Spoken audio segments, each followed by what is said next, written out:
စိတ်ဓာတ်မြင့်မားတဲ့ပုဂ္ဂိုလ်တွေကိုလူလို့ခေါ်တာအထက်ကိုတလူလူတက်တဲ့စိတ်ဓာတ်ရှိတဲ့မြင့်မြတ်တဲ့စိတ်နေသဘောထားရှိမှလူလို့ဖြစ်တယ်သို့သောလူတွေထဲမှာလူစိတ်ဓာတ်ကင်းမဲ့ပြီးတော့တိရစ္ဆာန်တွေရဲ့သဘာဝမျိုးတွေကိုလည်းလူတွေရဲ့ထဲမှာသွားတွေ့နေရတယ်ပေါ့နော်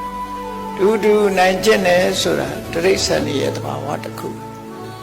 အဲ့ဒီတိရစ္ဆာန်တွေရဲ့သဘာဝတစ်ခုဟာလူသားတွေထဲမှာလည်းလာပြီးတော့တွေ့နေရ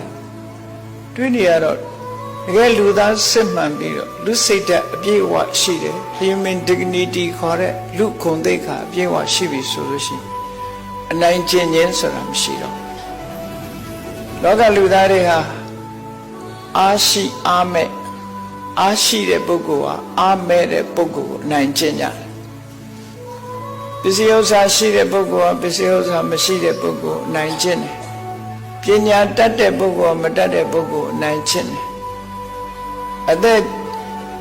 ကြီးတဲ့ပုဂ္ဂိုလ်ကတက်ငယ်တဲ့ပုဂ္ဂိုလ်လေးတွေကိုအနိုင်ကျင့်တယ်လို့ဆိုတယ်လူလောကမှာမမြတ်တာတဲ့လောရတဲ့ဟာလူစိတ်ကင်းကွာနေတဲ့အခါမှာဖြစ်ပေါ်လာတတ်တယ်အဲ့ဒါကိုစာပေကျမ်းကမှာလူစိတ်ကင်းပြီးတော့အနိုင်ကျင့်တယ်ဆိုတာဘယ်လိုဟာမျိုးဘာကြောင့်အနိုင်ကျင့်မှုဖြစ်တယ်လဲလို့ဆိုလူတွေစိတ်နေသဘောထားတွေဟာရှမယံခါအမျက်ဒေါသရှင်ထဲမှာထားကြတဲ့အခါမှာကက်ခလောကျမ်းတယ်စိတ်ကျမ်းတယ်စိတ်ဓာတ်အနေအချင်းသူတို့ဘာကိုနှိမ့်ဆက်ခြင်းနဲ့အနိုင်ယူခြင်းနဲ့တစ်ဖက်သားအပေါ်မှာအနိုင်ကျင့်ခြင်းနဲ့ဆိုတဲ့သဘောတွေဖရုတော်တစ်ဖက်သားကိုဒုက္ခရောက်အောင်လုပ်ခြင်းနဲ့ပရံဥသေးတိဒါဟေတိတိဖရုတော်ဆို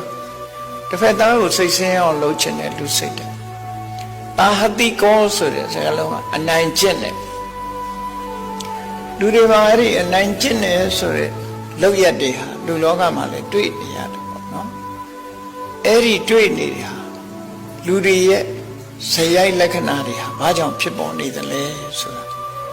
အဲ့ဒါတွေဟာဖြစ်တဲ့သလားစဉ်းစားကြအောင်ဒါလေးခသုတ်တံမှာမြတ်စွာဘုရားကနှလုံးသွင်းမှုပြောတာနှလုံးသွင်းမှုထဲမှာကျင့်စဉ်တစ်ခုအနေနဲ့ကိုပြင်ဆင်ကြရမယ်အနေအထားတစ်ခုပေါ့ငါမှအနိုင်ကျင့်ခြင်းနဲ့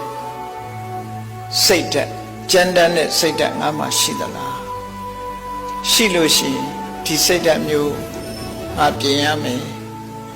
အတ္တတမ္မ